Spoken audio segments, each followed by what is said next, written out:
now doesn't have to be where you end up. Sometimes it's just a stepping stone, or sometimes it's just a period of learning, evolving, and growing. Personal branding and building visibility, it's a long process, and it usually takes just years to build up. So if you start by doing something small, I started blogging in the beginning, which seems like, just something minor, but eventually that builds up.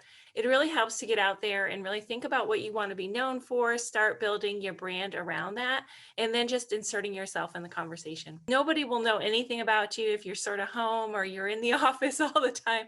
So it really is important to just expand your network and start, showing what you know. And if you do what you love and you have the expertise and you're really passionate about it, eventually it'll translate into something that you want to do. Resilience is a tough one, but it's something that you have to just kind of have strategies for. It's not to say that you can't experience heartache, rejection, failure. You can't feel bad about it. You definitely will.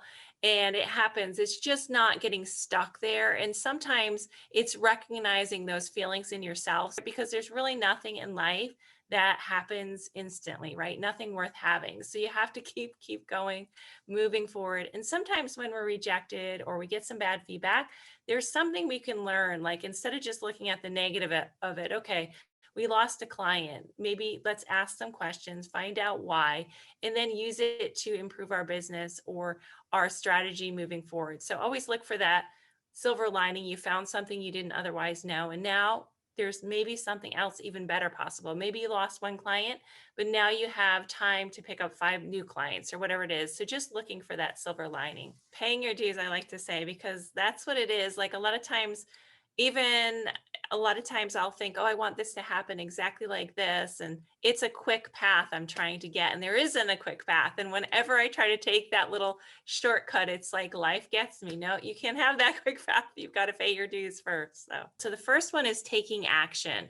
A lot of times, maybe jumping into entrepreneurship or whatever it is scary. We let our fears get the best of us. So the big thing is just learning to take that leap. We don't want to necessarily give up our day job if we're becoming an entrepreneur. So maybe we start as a side hustle, as you mentioned before. But the big thing about taking action is just starting somewhere and building your plans and really outlining what it needs to make things happen. How do you manage your time currently and balance, work-life balance, being such a successful entrepreneur? Maybe you can dive into that one a little bit. Definitely. So I always recommend that people, have these set hours for what they want to dedicate to their business, what they want to dedicate to their families, to themselves. And really putting self-care at the top of your list is important, although it's sometimes really hard, particularly for women who sometimes have more demands that they're balancing if they're busy with their home life and their families. So I say, like, maybe pick 8 to 5 for your business and 5 to 8 for your family, then 8 to 10 for yourself, whatever it is.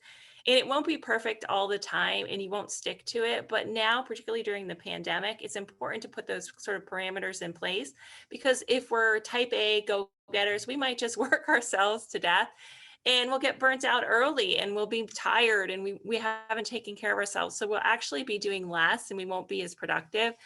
So doing those basic things like getting enough rest, eating well, getting up during the day and taking breaks. Sometimes it's hard when you're really in the middle of a project, but if you get up and sort of reset, grab a glass of water, step outside for a minute, you'll actually come back more refreshed. You have to pay attention to your mood. I do that a lot. Maybe I have to write something, I have a couple articles to write or something to do, and I'm just not in the mood. And it's okay if it's, it's 2 o'clock in the afternoon and I feel like I should be working and I'm just not feeling it. It's better for me to do something else and then just come back to it when I'm feeling a lot better. So definitely, and that's the beauty of being an entrepreneur. You can kind of flex your schedule as long as you don't have anything pressing at that exact moment. You can come back to it later. And I think it's great that you get outdoors, because I also love to get outdoors. There's nothing better than getting some fresh air to clear your mind. There's always so many tasks to do. So maybe you're not in the mood to write. Like, I have to be in a certain mood to want to write and to keep going. So I'm not in the mood to write, but what else can I do? Can I work on my social media? Can I work on some other task that's less, that needs less of my concentration? So just kind of learn to pivot back and forth to do the other things when you're not quite feeling one thing.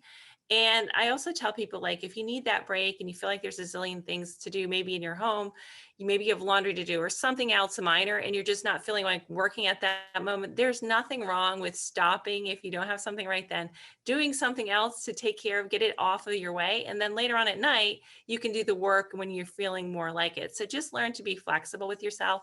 And it's okay. You don't have to do exactly, don't feel guilty about stopping during the day to do something else. It just come back later when you feel more into it.